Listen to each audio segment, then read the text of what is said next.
boa noite, meu amigo, minha amiga. O nosso encontro de todo final de noite, o nosso ponto de encontro, programa Ponto de Equilíbrio, de segunda a sexta-feira, meia-noite e meia. Acesse o nosso site www.programa.deequilibrio.com.br. Lá você tem acesso ao Twitter, ao Facebook, aos programas já exibidos no nosso canal do YouTube. Você pode mandar seu e-mail, contato@programa.deequilibrio.com.br. E essa noite é com imenso prazer que eu recebo o promotor de justiça da comarca de Barueri, Dr. Marcos Lira. Doutor, muito obrigado por ter aceito o convite. É um prazer enorme recebê-lo aqui. Doutor, a população normalmente conhece a relevância dos serviços prestados pela Promotoria de Justiça, pelo próprio Ministério Público, mas o que a gente nota, e também como advogado e militando no meio e ouvindo muitas pessoas, é que uma boa parte de serviços importantes, relevantes prestados também pela Promotoria de Justiça, são de pouco conhecimento da população. Eu gostaria que o senhor colocasse, como a gente conversou agora há pouco, algum desses serviços aí relevantes para a população, mas de pouco conhecimento, doutor. A promotoria, em especial nas cidades médias e pequenas, por todo o território nacional, ela presta um serviço de orientação jurídica à população, de forma geral, né? Além da OAB, o Ministério Público e da própria Defensoria Pública, o Ministério Público, através dos seus promotores, também atende a população e orienta em alguns problemas relacionados a consumidor, a infância e juventude, a saúde pública e, ultimamente, um grande número de atendimentos diz respeito aos idosos. A população do país está envelhecendo e, com isso, vem surgindo alguns problemas, principalmente no âmbito das famílias, de como tratar com os idosos. E esses problemas, quando não conseguem ser resolvidos no âmbito da família, esses problemas acabam sendo levados até o poder público, às vezes até o serviço social dos municípios, e às vezes eles também não conseguem resolver esses problemas, eles acabam sendo encaminhados para o serviço de atendimento do Fórum, em especial da Promotoria do Idoso. O problema com o idoso, quando o senhor fala, doutor, seria o quê? Normalmente o pai ou a mãe que já tem uma certa idade, a família já não presta atendimento. Como funciona, doutor? Olha, tem um cancioneiro popular do Nordeste que diz assim: um pai cria 10 filhos, mas 10 filhos não cuidam de um pai, né? Minha mãe sempre fala isso. Eu ouvia isso, meu pai também dizia isso, eu achava gozado, mas não via muito sentido, né? E depois de exercer a função de promotor, eu fui perceber qual o sentido que isso tem, né? Então, quando você tem uma família assim numerosa, né, são vários irmãos, e os pais vão envelhecendo e muitos, né, não têm capacidade de se manter por si só, eles precisam do apoio financeiro dos filhos.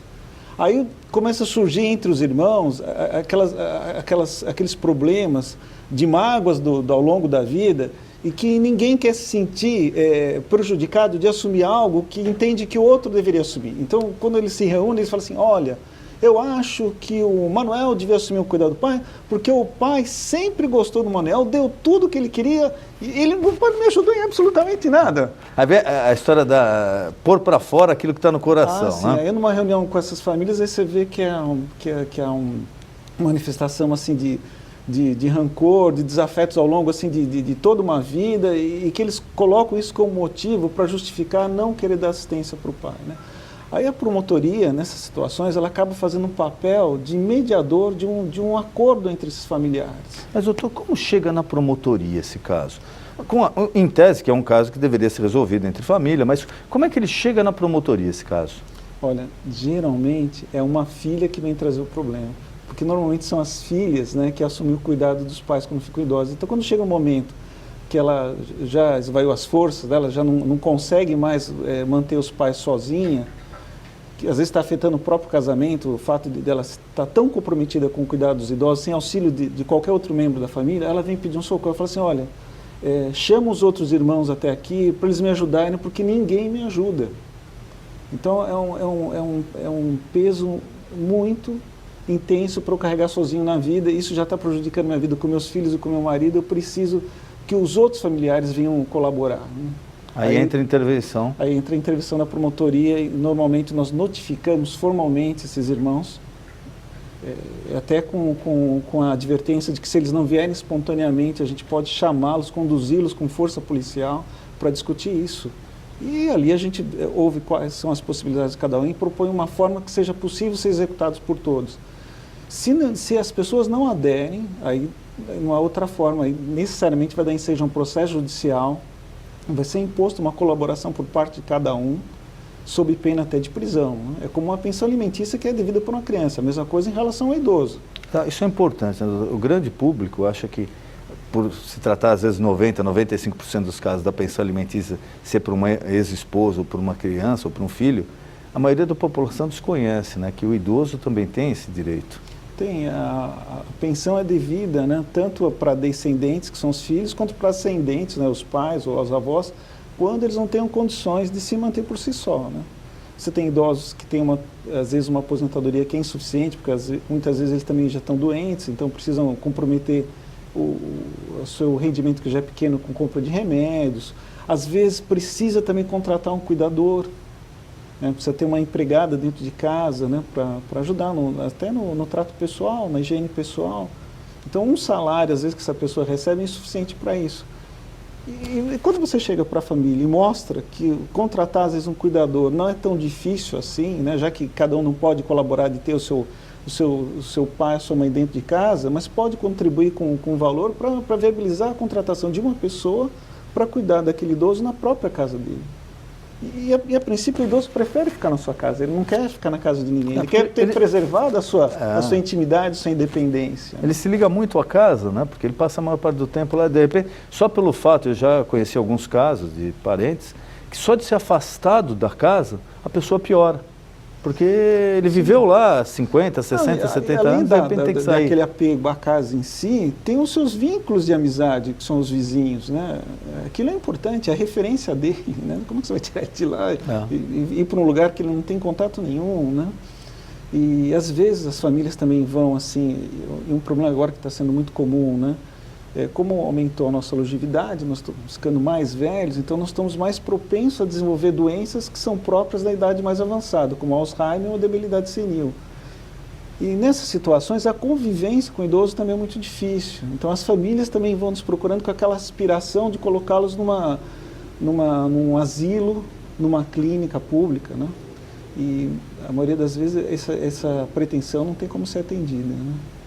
O Estatuto do Idoso, vamos dizer, a lei que trata os assuntos, quer que o idoso se mantenha com a família. Então, o encaminhamento do idoso para um abrigo é só naquelas situações em que ele não tem a família. Se ele tem familiares, então a família deve se compor no sentido de viabilizar a manutenção dele no seu ambiente, né, na sua casa, mantendo seus vínculos de amizade, seus vínculos de afeto, e não jogá-lo num abrigo. Né? Abrigo, a princípio, para os idosos, né? Que não tenham familiares, que não tenham vínculos na comunidade. Não tem nenhuma outra opção. Não tem outra opção. Não pode ser a primeira opção da família, colocar no abrigo. Não, pera um pouco. Né? O asilo não é um depósito de gente. Se destina para uma situação especial. E se tem familiares, tem filhos, e a maioria deles, quase todos, trabalham, tem recursos, então vamos pensar uma forma de dividir esse encargo entre todos para viabilizar a solução que é mais humana, que é preservar esses vínculos desse idoso no lugar onde ele sempre viveu, onde ele tem seus amigos, onde ele tem as suas memórias, e não colocar num lugar que ele não... que é para um idoso que tem a sua, assim, a sua, vamos dizer assim, a sanidade, né, que compreende o momento que ele está vivendo, é uma violência muito grande. Então isso a gente desestimula. Né? Doutor, quando não é possível consenso, como o senhor falou, o senhor chama inicialmente, conversa, mas vamos supor que não chegou a um consenso. Tem 4 filhos que não chegaram a um consenso de como cuidar do pai ou da mãe.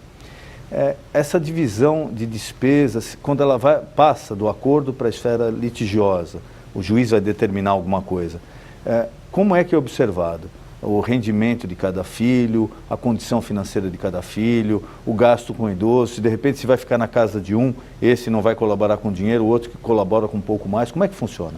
Olha, quando não há consenso, eu simplesmente peço para o serviço social, que tem os seus assistentes sociais, fazer uma visita na casa dessas pessoas, para realmente a gente sentir qual é a condição real de cada um. Porque a princípio todo mundo fala, eu não posso, não tenho como contribuir, já tenho filhos, não sei o que, inventa uma desculpa qualquer, né? Então, para sentir realmente quais são as possibilidades dessa família, de cada um deles, é feito um estudo social. Se não, antes de um processo, né, no âmbito da própria acompanhamento da promotoria, se vai para uma via realmente judicial, também se pode pedir para o serviço social do judiciário, os assistentes sociais do judiciário, para fazer uma avaliação da situação de cada um, né, para realmente aferir qual é a capacidade de contribuição de cada um, né. Aí é uma solução que acaba sendo imposta, né. E quando mesmo assim, o senhor falou, o desdobramento é lógico, a gente sabe, é complicado, e quando mesmo assim a pessoa se recusa a pagar ou se recusa a ajudar?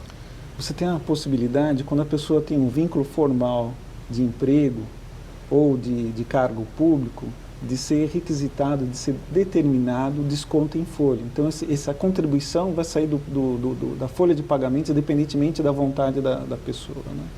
Agora, se a pessoa tem um trabalho informal, a execução se dá para ela, é notificada, se ela não paga, aí vem a ordem de prisão, né? Ou paga em 3 dias, né? Devendo justificar, se não tem uma ótima justificativa, é decretada a prisão, né?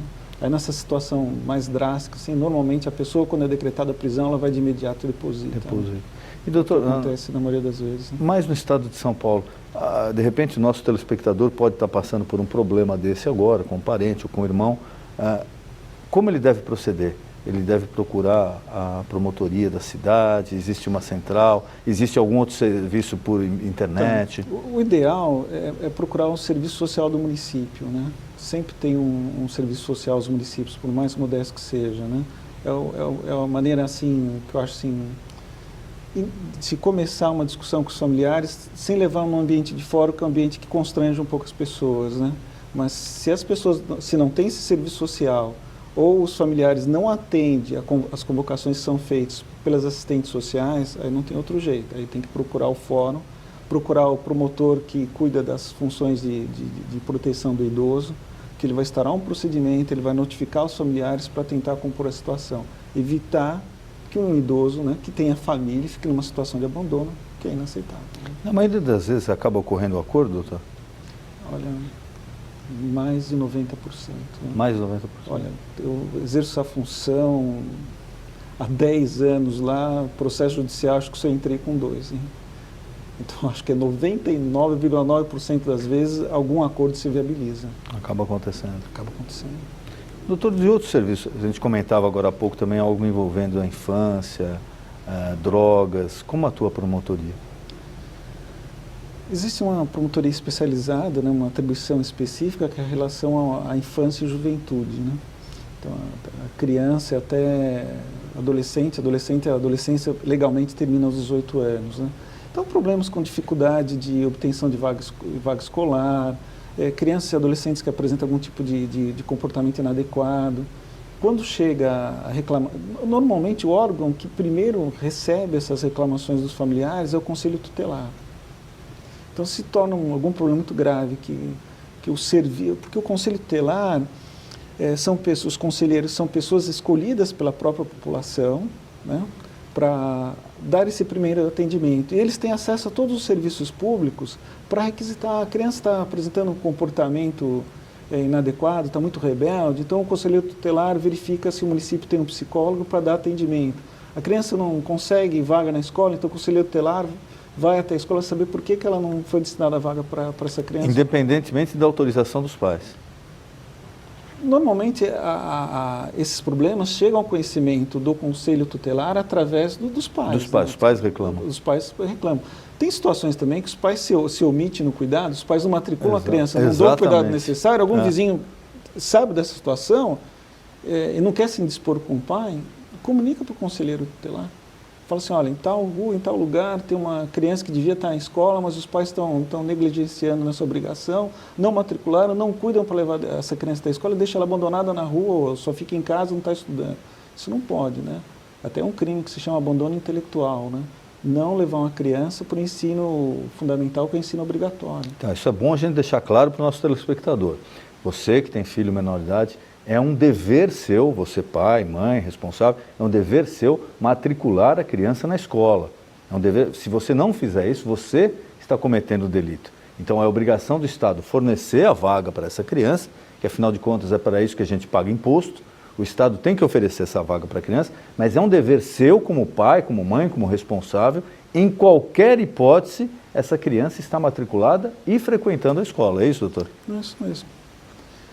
E eu diria assim que, pelo menos no estado de São Paulo, né, acho que são raríssimos os municípios, né, que você não tenha vaga suficiente. Às vezes o que acontece é não encontrar uma vaga mais próxima da casa, né?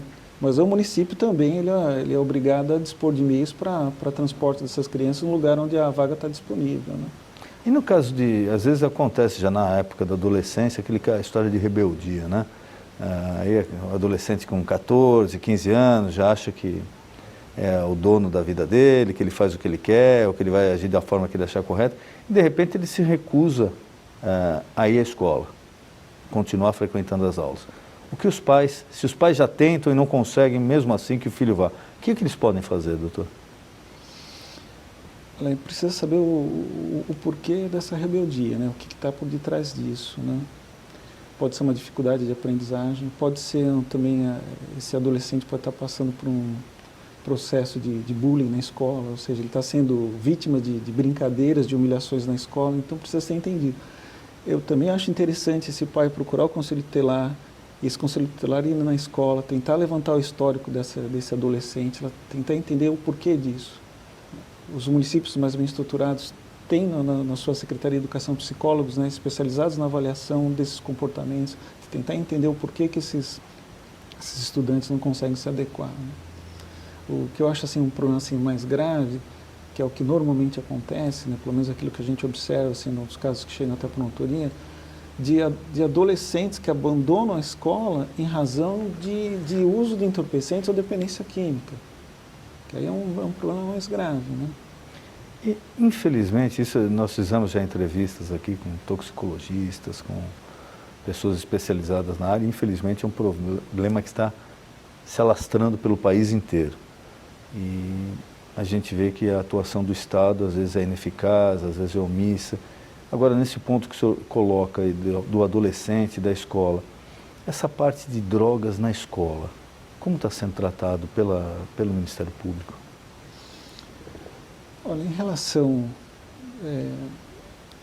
à questão do usuário da droga, a gente tem um certo cuidado no trato desse problema. Quando você fala que um adolescente usa drogas, né, você tem a possibilidade de classificá-los em 3 níveis.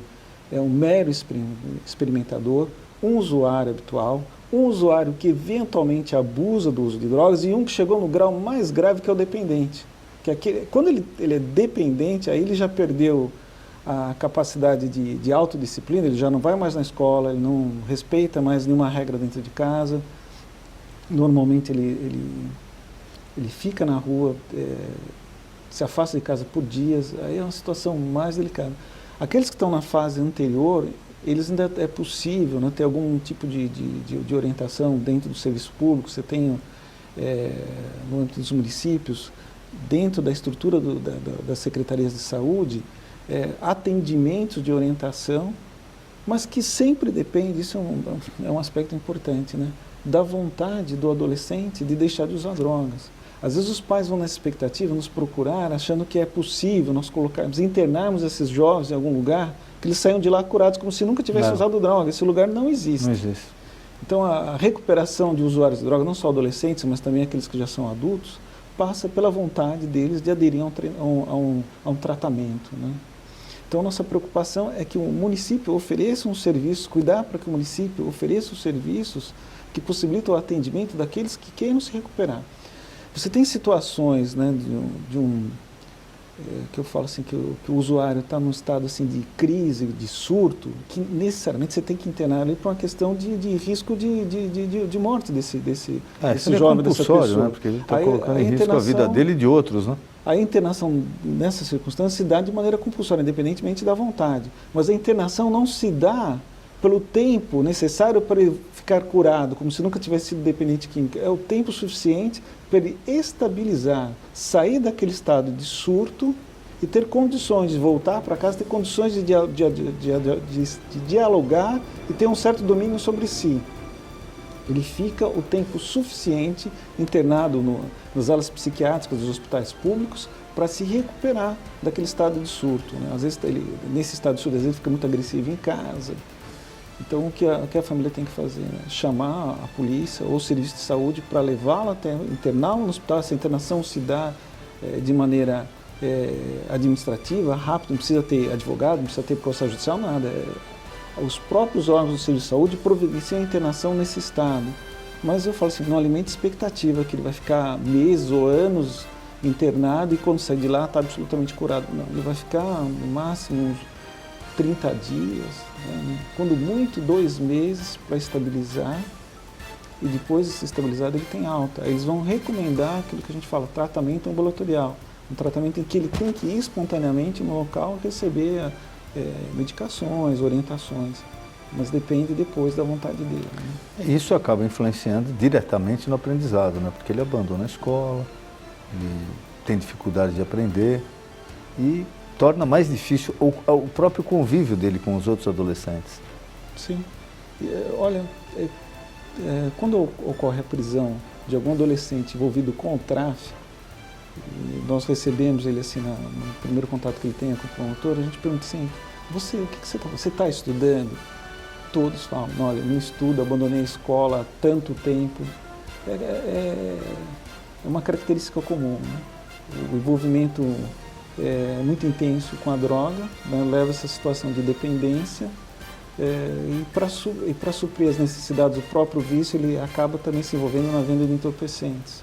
E nisso, antes disso, ele já abandonou a escola, já abandonou a vida familiar, ele não tem nenhuma atividade social regular, a não ser, a vida dele é em função da droga. Droga, é tudo para conseguir e para consumir a droga. E de bebida alcoólica? A gente vê que em outros países o controle até sobre essa venda de bebida alcoólica para menor é bem mais rigoroso, né? O pessoal toma muito mais cuidado. No Brasil, agora parece que está um pouco mais forte, os estabelecimentos são obrigados a colocar, principalmente no estado de São Paulo ali, o aviso que não pode ir, né? Mas tem esse controle mesmo, de fato? Olha, é muito raro você ter uma ocorrência policial de alguém que foi flagrado vendendo bebida alcoólica para um menor de 18 anos. Tem uma coisa, você tem um grupo de jovens, normalmente você tem nesse grupo alguém que tenha 18 anos. Aquele que tem 18 anos e um vai dia lá, já... compra a droga, digo assim, a bebida alcoólica e que compartilha com os demais, né?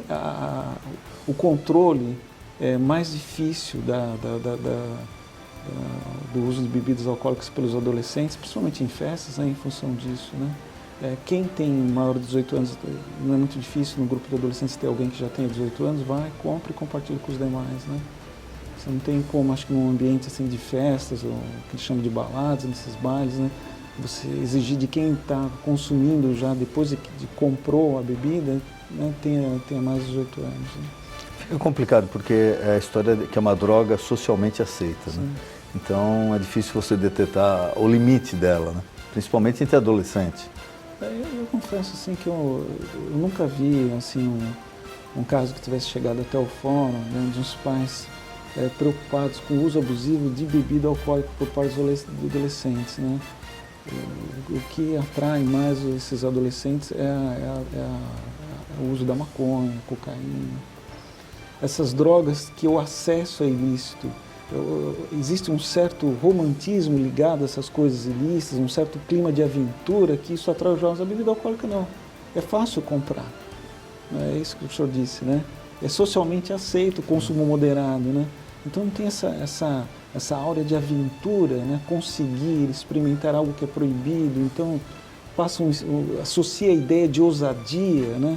Então, às vezes, os jovens, parece que ele adquire um certo status de dizer para os demais que ele já experimentou drogas, então ele está querendo mostrar que ele é mais ousado do que os colegas, que ele é mais corajoso. Aí fala assim, eu tomei uns goles de uísque ou de cerveja a mais, isso não dá nenhum status especial, não tem esse status de esperteza, de ousadia, de coragem. Né? Mas, na verdade, ele está entrando, né, infelizmente, na maioria dos casos, um caminho sem volta. Ele vai destruir não só a vida dele, mas destruir a vida da família, das pessoas que o amam, porque a droga, como o nome fala mesmo, é uma droga. E não é fácil da pessoa sair, não é fácil da pessoa abandonar. Eu estou comentando isso, uma orientação que normalmente eu dou também para as pessoas que quando tem um filho assim, que a gente já percebe que tem um grau de dependência e que não adere, né? Eu recomendo a família, às vezes, a buscar uma orientação, um apoio, não para salvar aquele jovem, né, que é dependente químico, é para evitar que o restante da família também passe por um processo de degradação e que desestrutura a família por completo. Então eu falo assim, olha, você só tem um jeito, né, talvez de resgatar o seu filho desse mundo, é você estar preparado para isso, é você receber uma orientação de como você se reestrutura, o casal se fortalece para não se deixar manipular. O usuário de drogas, ele tem essa capacidade de manipular muito os pais, de incutir nos pais um sentimento de culpa pelo fato dele ter optado por esse caminho. Fazendo a coisa e manipula eles de uma maneira assim que os enfraquece, eles acabam se descuidando dos outros filhos, acabam se descuidando da sua vida social e profissional. Aí você vê que a família toda acaba mergulhando num buraco também. Então eu falo assim, olha, mais importante nesse momento do que tirar seu filho da droga é evitar que a sua família, né, mergulhe nesse caminho também. Se destrua junto com ele, né? Então eu recomendo alguns grupos que têm de orientação de pais, né, que são grupos sem assim, orientação religiosa ou política, mas grupos que nasceram, né, do convívio com esse problema e criaram algumas estratégias para a orientação dos pais, né? Então, se não salva o filho, mas pelo menos evita que o restante da família se prejudique, né? Doutor, nosso programa está acabando. Eu queria mais uma vez agradecer a presença do senhor aqui, ter aceito o nosso convite, colocar à sua disposição para as suas considerações finais, algum recado que você queira passar, o que eu não perguntei, por favor, fique à vontade. É só lembrar, né, de que esses problemas que foram mencionados são problemas graves, que a pessoa não precisa se desesperar, se colocar numa situação de que não há solução. Procure os serviços sociais do município. Se não houver, procure o promotor do idoso, o promotor da infância e juventude. Eu acredito que se não vai encontrar uma solução, pelo menos ameniza o teu sofrimento, ameniza o teu problema. Doutor, muito obrigado, foi um prazer recebê-lo aqui. E você já sabe, o nosso encontro de todo final de noite, programa Ponto de Equilíbrio. Boa noite.